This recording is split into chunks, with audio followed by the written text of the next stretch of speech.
ఒకప్పుడు ఆడవాళ్ళు వంటగదికే పరిమితమయ్యేవాళ్ళు, కానీ నేడు అన్ని రంగాలలో దూసుకెళ్తున్నారు.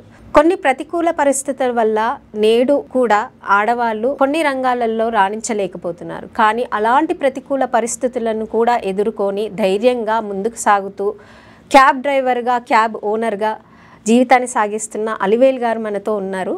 10వ ఏటని తన జీవిత ప్రయాణం ఒక చైల్డ్ లేబర్గా స్టార్ట్ చేసి సెక్యూరిటీ ఉద్యోగిగా, జొమాటో ఉమెన్గా మరియు ఒక క్యాబ్ డ్రైవర్గా నేడు సొసైటీలో స్ఫూర్తిదాయకంగా బతుకుతున్నారు. తన జీవిత ప్రయాణము ఒక చైల్డ్ లేబర్ నుంచి క్యాబ్ డ్రైవర్, క్యాబ్ ఓనర్గా ఎలా సాగిందో తెలుసుకుందాము. నమస్తే అలివేలు గారు. నమస్తే మేడం.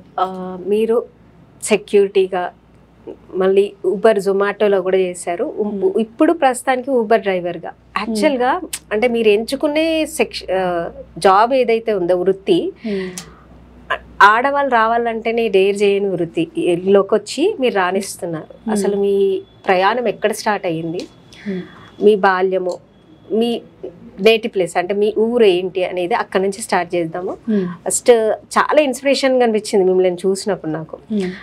ఇన్స్టాలో కానీ మీరు మాట్లాడే విధానము చాలా జెన్యున్గా మాట్లాడుతున్నారు. సమస్య గురించి కూడా, అంటే క్యాబ్ డ్రైవర్కి ఎలాంటి సమస్యలు ఉంటాయి అనేది కూడా చాలా జెన్యున్గా మాట్లాడుతున్నారు. మీ ఊరు ఎక్కడ అసలు? ఎక్కడి నుంచి మీ తల్లిదండ్రులు, మీరు? మా అమ్మగారు వచ్చేసి సరికొండ మేడం. సరికొండ. అత్తగారు వచ్చేసి తుమ్మలపల్లి, నల్గొండ జిల్లా. మా అమ్మ వాళ్ళది ఫస్ట్ మహబూబ్నగర్ జిల్లా ఉంటుండే, ఇప్పుడు చేంజ్ అయింది కదా, రంగారెడ్డి జిల్లా అనమాట ఇప్పుడు, కర్తాల్ మండలం. మా అత్తగారు వచ్చేసి చండూరు మండలం, తుమ్మలపల్లి, నల్గొండ జిల్లా. సో నేను వచ్చేసి నా కష్టం అయితే నాకు 10 ఏళ్ళ ఉన్నప్పటి నుంచే స్టార్ట్ అయింది. నాకు 10 ఏళ్ళ వయసు ఉన్నప్పటి నుంచి నేను కష్టపడడం స్టార్ట్. స్కూల్కి వెళ్తే అదే కొంచెం 5th వరకే చదువుకున్న, తర్వాత చదువు మానిపించేసారు. ఆడపిల్లలకు చదివేందుకు, ఎక్కువ ఎందుకు, పని చేసుకొని బతికేస్తే చాలు అన్నట్టుగా మా అమ్మ వాళ్ళు. ఇక కొన్ని పరిస్థితులు, మా అక్క అప్పుడు డెలివరీ అయినప్పుడు ఫస్ట్ నా జాబ్ అయితే మా అక్కకు కొడుకు పుడితే మా అక్క వాళ్ళ ఊర్లో తీసుకెళ్ళి అక్కకి హెల్ప్గా ఉండన్నట్టుగా తీసుకెళ్ళి మా అమ్మ మా అక్కల ఇంటికాడ వదిలేసింది అనమాట. సో మా అక్క డెలివరీ అయ్యి ఉండి కాబట్టి మా ఇంట్లో కొంచెం మా అక్క వాళ్ళకి హెల్ప్ చేసుకుంటూ, వాళ్ళకి ఇంకా ఒక బర్రె ఉంటుండే, సో బర్రెని మేపుకు రావడానికి బాయికాడికి పోతుండే వస్తుండే. ఇంకా అట్లా కొన్ని రోజులు చేసిన తర్వాత మీ అక్కకి ఫస్ట్ డెలివరీ అయినాక అక్కకి సాయంగా మిమ్మల్ని పంపించారు స్టార్టింగ్ లో. ఇక మా అక్కకి హెల్ప్ చేస్తూ. అంటే ఎంతమంది అక్క చెల్లెళ్ళు? మేము 5 అక్క చెల్లెళ్ళం. 5 అక్క చెల్లెలు. మీకంటే పెద్దవాళ్ళ? నేను నెంబర్ 4. నా తర్వాత చెల్లి ఉంది ఒక ఆమె, అంటే నా తర్వాత తమ్ముడు యాక్చువల్లీ.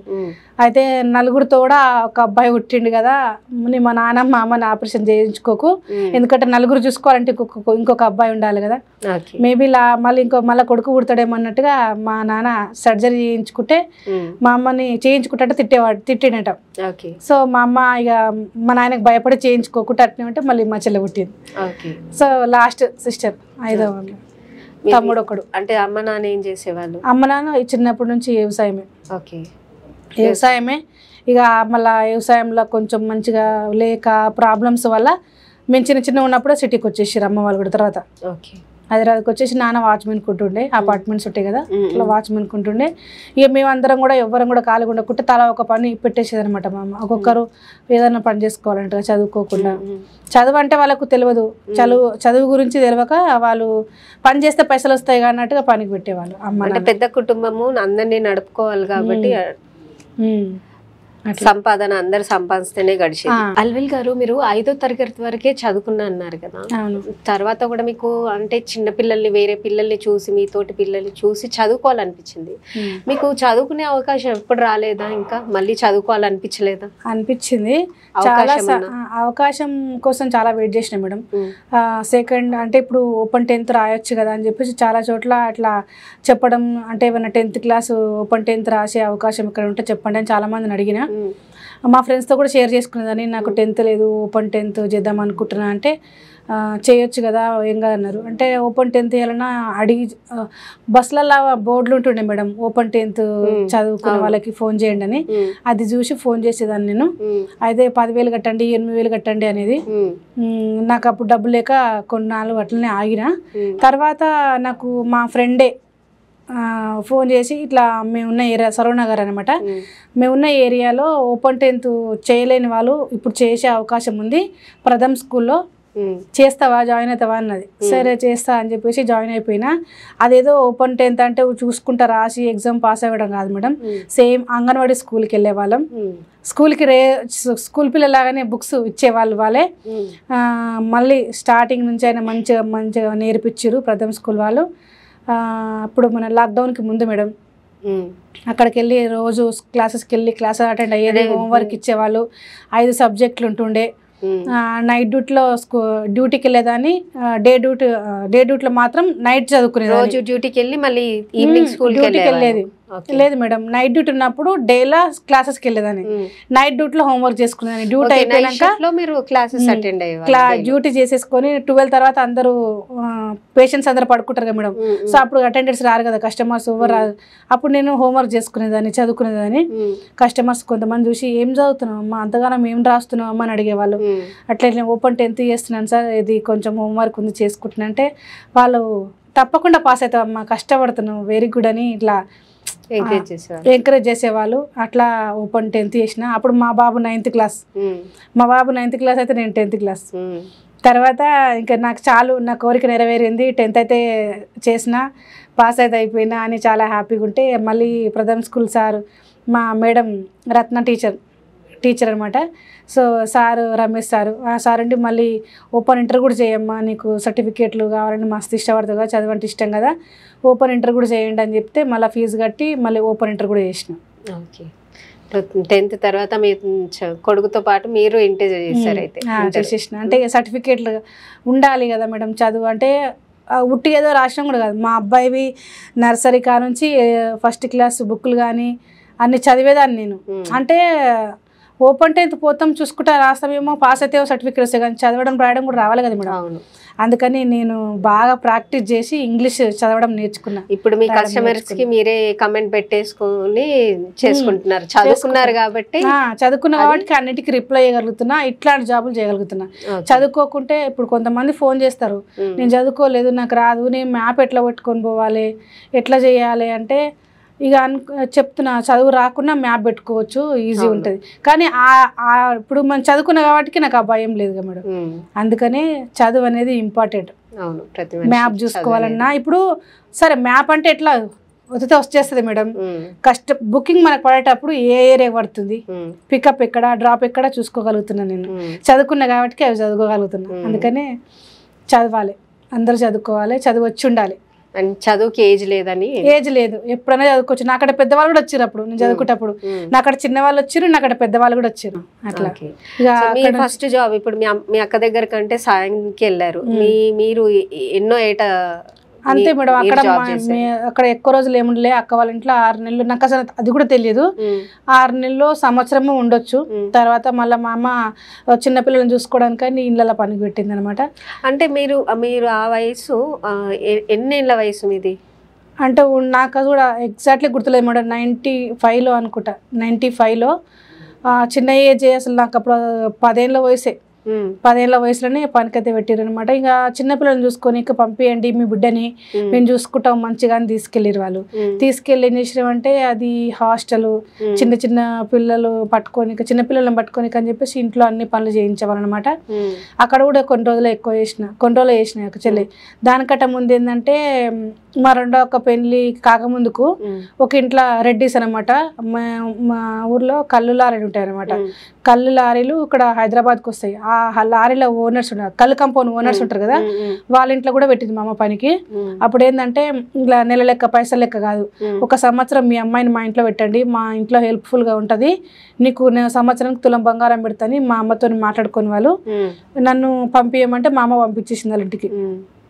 అది ఇక్కడ హైదరాబాద్లో అది చెంపపేటలో. అప్పుడు నాకు చిన్న వయసులో వాళ్ళ ఇంట్లో పెడితే ఇంకా అంటే నాకు బట్టలు ఉతకనికి రాకపోయేది, చిన్నపిల్లని కదా.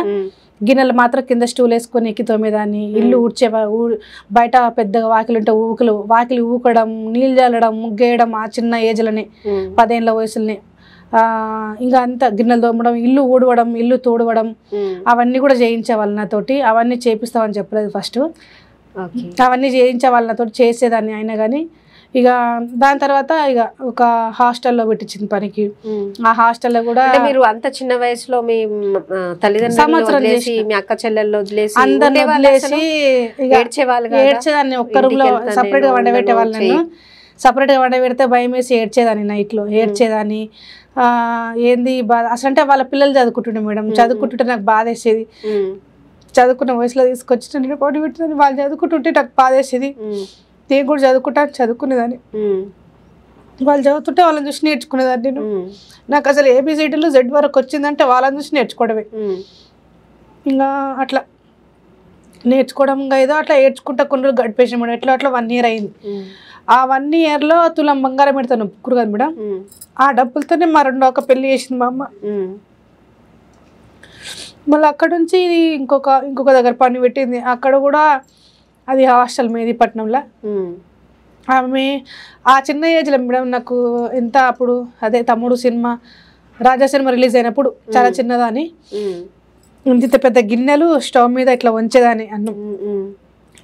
బాసల స్టాండ్ కూడా అందని, ఆ స్టవ్ కూడా ఇట్లా ఎగిరితే కానీ అందకపోయేదనమాట. పొయ్యి నేను అటు కింద స్టూల్ వేసుకొని ఎక్కి వంట చేసేది. అంత చిన్న కిల కూరలు. హాస్టల్ అంటే ఎట్లా ఒక 20 మంది అబ్బాయిలు, బాయ్స్ హాస్టల్.